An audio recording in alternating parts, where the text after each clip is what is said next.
দুজন মানুষ একটা সময় ঠিক করেছিলেন একসাথে থাকবে, একটা সময় ভালো লাগছে না, থাকছে না, এবং আইনি পথে সংসার ভাঙল রাজ শুভশ্রী। এবার এই নিয়ে যা বললেন মিমি। দেবের সাথে দেশ সেভেনের জুটি বেঁধে কাজ করার পর থেকে সম্পর্ক ভালো নেই রাজ শুভশ্রীর। এমনকি রাজকে ডিভোর্স দেওয়ার সিদ্ধান্ত নিয়েছেন শুভশ্রী।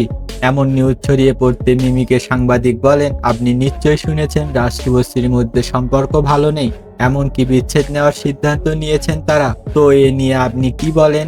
এবার এমন প্রশ্নের জবাবে মিমি বলেন, শুভশ্রী যদি রাজের সাথে হ্যাপি না থাকে, যার কারণে এমন সিদ্ধান্ত নিতে হয়েছে তাকে, তাহলে নিশ্চয়ই সে বুঝে শুনে এমন সিদ্ধান্তই নিয়েছে। এতে আসলে আমার বলার কিছু নেই। তবে আমি শুধু এতটাই বলতে পারি, যেহেতু আমি প্রতারিত হয়েছি, খুব স্বাভাবিক শুভশ্রীও রাজের সাথে প্রতারিত হবে। তো বন্ধুরা, এই বিষয় নিয়ে আপনি কাকে দোষী মনে করছেন, শুভশ্রী নাকি রাজকে? আপনার মতামতটা অবশ্যই কমেন্ট করে জানাবেন এবং প্রতিদিন নতুন নতুন ভিডিও পেতে এই চ্যানেলটিকে সাবস্ক্রাইব করবেন। ভিডিওটি শেষ পর্যন্ত দেখার জন্য ধন্যবাদ।